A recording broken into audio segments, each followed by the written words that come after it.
मेरे प्रिय, जीवन एक अमूल्य उपहार है। इसे पूर्णता से जीने के लिए हमें अपने कर्म, भक्ति, ज्ञान और धर्म को संतुलित रूप से विकसित करना होगा। आइए हम सभी मिलकर ऐसे जीवन की रचना करें जो न केवल हमें बल्कि हमारे चारों ओर के समाज को भी उज्जवल बनाए। जीवन एक ऐसा सफर है जहां हर कदम पर नए अनुभव हमारी प्रतीक्षा कर रहे होते हैं। हर एक अनुभव, चाहे वह सुखद हो या दुखद, हमें कुछ ना कुछ सिखाता है। यह हमारे ऊपर है कि हम उन अनुभवों से क्या सीखते हैं और उसे अपने जीवन में कैसे लागू करते हैं।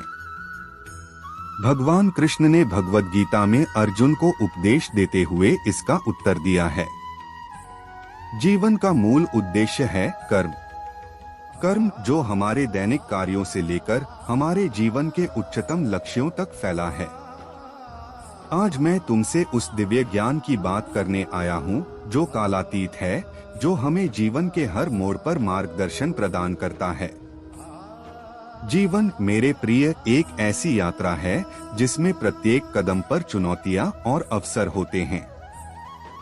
यह हम पर है कि हम इन चुनौतियों का सामना कैसे करते हैं और इन अवसरों का लाभ कैसे उठाते हैं।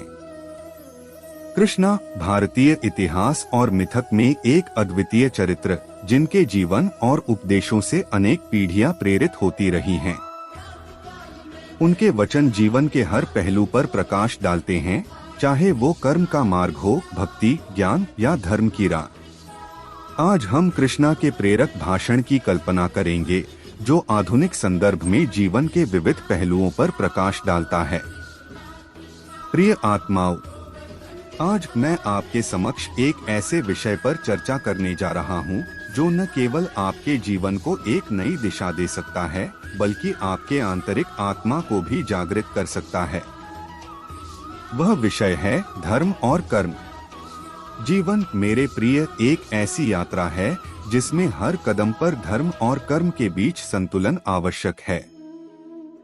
धर्म जो नैतिकता और सही पथ पर चलने की हमारी आंतरिक प्रेरणा है, और कर्म जो हमारे द्वारा किए गए कार्यों का फल है। मैं आपसे पूछता हूँ, क्या आपने कभी सोचा है कि आपका धर्म क्या है? धर्म केवल धार्मिक आस्था तक सीमित नहीं है। यह है आपकी आंतरिक प्रेरणा, आपके जीवन के प्रति आपकी सच्चाई, आपके कर्तव्यों के प्रति आपकी निष्ठा। धर्म वह है जो आपको आपके सच्चे स्वरूप की ओर ले जाता है। और फिर कर्म। कर्म, मेरे दोस्तों, हमारे हर विचार, हर शब्द, हर क्रिया का परिणाम है।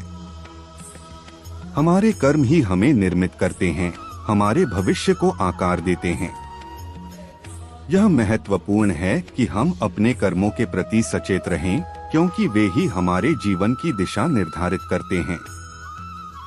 यह महत्वपूर्ण है कि हम सीखें कि कैसे अपने कर्मों को धर्म के साथ संतुलित किया जाए। जब हम अपने धर्म को समझते हैं, अपने कर्तव्यों के प्रति सचेत रहते हैं, तब हम अपने कर्मों को ऐसे ढंग से निर्देशित कर सकते हैं जो न केवल हमें आंतरिक शांति प्रदान करे, बल्कि हमारे आसपास के समाज को भी सकारात्मक रूप से प्रभावित करे।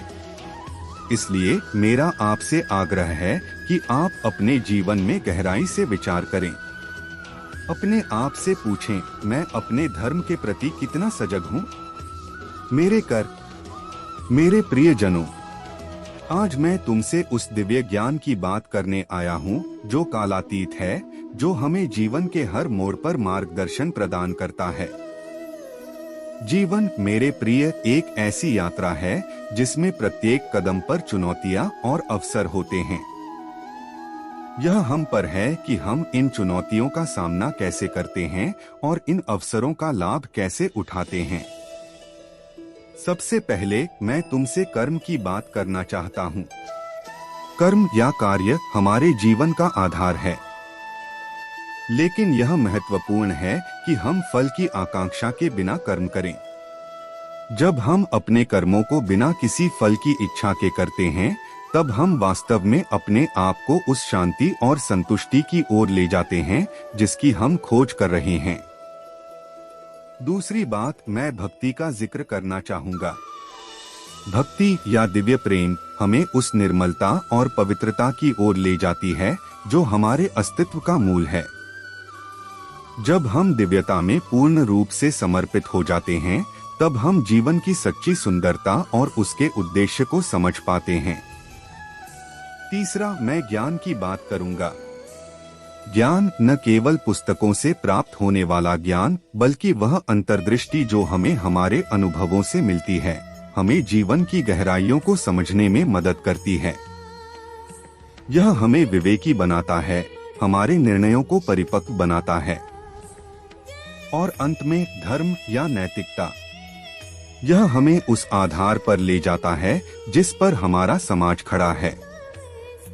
धर्म हमें सिखाता है कि हमारे कर्मों का प्रभाव केवल हम पर ही नहीं पड़ता, बल्कि हमारे समाज और पर्यावरण पर भी पड़ता है।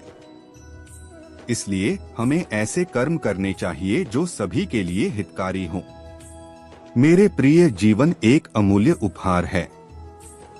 इसे पूर्णता से जीने के लिए हमें अपने कर्म, भक्ति, ज्ञान और धर्म को संतुलित रूप से विकसित करना होगा। आइए हम सभी मिलकर ऐसे जीवन की रचना करें जो न केवल हमें बल्कि हमारे चारों ओर के समाज को भी उज्जवल बनाए।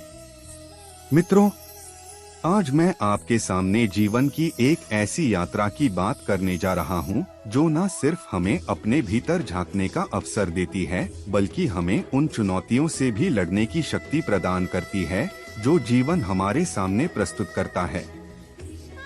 जीवन एक ऐसा सफर है जहां हर कदम पर नए अनुभव हमारी प्रतीक्षा कर रहे होते हैं। हर एक अनुभव, चाहे वह सुखद हो या दुखद, हमें कुछ ना कुछ सिखाता है। यह हमारे ऊपर है कि हम उन अनुभवों से क्या सीखते हैं और उसे अपने जीवन में कैसे लागू करते हैं। हम में से हर एक के जीवन में ऐसे क्षण आते हैं जब हमें लगता है कि हमारी सारी ऊर्जा समाप्त हो चुकी है, कि हम और नहीं लड़ सकते। लेकिन यही वह क्षण होता है जब हमें अपने भीतर के कृष्ण को जागृत करने की आवश्यकता होती है। अर्जुन की भांति जब हम भी जीवन के कुरुक्षेत्र में खड़े होते हैं, तो हमें भी अपने धर्म और कर्म का विचार करना चाहिए। याद रखें, जीवन में हर चुनौती एक अवसर है। एक अवसर खुद को साबित करने का, एक अवसर खुद को और मजबूत बनाने का। इसलिए जब भी आप जीवन में किसी भी तरह की चुनौती का सामना करें, तो उसे एक अवसर के रूप में देखें। मित्रों, हमारे जीवन का हर एक पल मूल्यवान है। हमें इसे खुले दिल और मन से जीना चाहिए। अपने सपनों को पूरा करने के लिए अथक प्रयास करें, लेकिन साथ ही साथ उस प्रक्रिया का भी आनंद उठाएं। याद रखें, जीवन एक यात्रा है और हर यात्रा की अपनी खूबसूरती होती है। अंत में मैं आप सभी से यही कहना चाहता हूं कि जीवन में जो भी हो, सदैव आशावादी रहें। आपकी सोच आपके जीवन को आकार देती है। इसलिए सकारात्मक सोचें, सकारात्मक रहें और जीवन में सफलता आपके कदम चूमेगी। कृष्णा के ये शब्द न केवल हमें प्रेरित करते हैं, बल्कि हमें यह भी याद दिलाते हैं कि जीवन के हर पल में कुछ न कुछ सीखने को होता है। उनका भाषण हमें आत्मविश्लेषण करने और हमारी अपनी जिंदगी में उन्हें लागू करने का एक मार्ग प्रदान करता है। मित्रों, आज मैं आपके सामने जीवन की गहराइयों और उसके उद्देश्य के बारे में कुछ विचार साझा करना चाहता हूँ। हमारा जीवन एक अद्भुत यात्रा है जो हमें विभिन्न पथों पर ले जाती है। कभी कभी इस यात्रा में हमें चुनौतियों का सामना करना पड़ता है, तो कभी हमें असीम खुशियां मिलती हैं। लेकिन इस यात्रा का मूल उद्देश्य क्या है? भगवान कृष्ण ने भगवद गीता में अर्जुन को उपदेश देते हुए इसका उत्तर दिया है। जीवन का मूल उद्देश्य है कर्म। कर्म जो हमारे दैनिक कार्यों से लेकर हमारे जीवन के उच्चतम लक्ष्यों तक फैला है। कृष्णा ने कहा, कर्मण्येवाधिकारस्ते मा फलेषु कदाचन, अर्थात तुम्हारा अधिकार केवल कर्म करने में है, फलों में नहीं। यह सिखाता है कि हमें अपने कर्तव्यों को पूरी निष्ठा और समर्पण के साथ करना चाहिए, बिना उसके परिणाम की चिंता किए बिना। यह संदेश हमें अपने जीवन में सकारात्मकता और दृढ़ता लाने की शक्ति देता है। हमें अपने कर्म पर विश्वास करना चाहिए और उसे पूरा करने के लिए अपनी पूरी ऊर्जा लगा देनी चाहिए। लेकिन कृष्णा की शिक्षा सिर्फ कर्म पर ही समाप्त नहीं होती। उन्होंने यह भी सिखाया कि हमें जीवन में संतुलन बनाए रखना चाहिए। जीवन में सुख और दुख, जीत और हार, लाभ और हानि, ये सभी आते रहेंगे। हमें इन सभी स्थितियों में संभाव रखना चाहिए। अंत में मैं आपसे यही कहना चाहूँगा कि जीवन में जो भी करो उसे पूरे हृदय से करो। अपने कर्म को अपनी पहचान बनाओ और उसे ऐसे करो कि दुनिया आपको उसके लिए याद रखे। जीवन को एक सुंदर यात्रा बनाओ जहां आपका हर कदम आपको और भी उच्चता की ओर ले जाए। प्रिय साथियों, आज हम सभी एक महान योद्धा श्री कृष्णा के जन्म दिवस के उत्सव के इस शुभ अवसर पर इकट्ठे हुए हैं। कृष्णा भारतीय संस्कृति के अद्वितीय रत्नों में से एक हैं, जिनका जीवन हमें अनगिनत उपदेश देता है। मेरे प्यारे साथियों, जीवन एक अनंत यात्रा है जिसमें संघर्ष, सफलता और असफलता के अनेक मोड़ होते हैं। हम सभी जानते हैं कि कभी कभी यह संघर्ष इतना महत्वपूर्ण हो जाता है कि हम अपनी क्षमताओं के सीमित धारण करने लगते हैं। यहाँ पर हमें याद रखना चाहिए कि असफलता सफलता का पहला कदम होती है। कृष्णा ने भी महाभारत युद्ध में अपने अनंत संघर्ष के माध्यम से हमें यह सिखाया कि हमें कभी भी हताश नहीं होना चाहिए। हमें हमेशा सत्य, न्याय और धर्म की रक्षा करने का संकल्प लेना चाहिए। अधर्म के सामने हमें कभी झुकने का अधिकार नहीं है। कृष्णा ने अपने जीवन में धर्म के प्रति अपनी पूरी प्रतिबद्धता का परिचय दिया। उन्होंने सामाजिक न्याय के लिए लड़ने का नेतृत्व किया और अधर्म को परास्त किया। आज हमें कृष्णा के उपदेशों को अपने जीवन में अपनाने का संकल्प लेना चाहिए। हमें समाज में सद्भाव, सामंजस्य और स्नेह को बढ़ावा देना चाहिए। हमें अपने कर्तव्यों का पालन करते हुए समाज के लिए काम करना चाहिए। मेरे प्यारे साथियों, कृष्णा का उपदेश हमें साक्षात अद्वितीयता की ओर ले जाता है जो हमें सभी में है। हमें उनके जीवन और उनके उपदेशों के माध्यम से नई ऊर्जा, उत्साह और प्रेरणा प्राप्त होती है। यह था एक संक्षिप्त उदाहरण कृष्णा के प्रेरणादायक भाषण का। इसमें कृष्णा के महत्वपूर्ण उपदेशों का महत्व और उनके जीवन का महत्व प्रस्तुत किया गया है। कृष्णा कृष्णा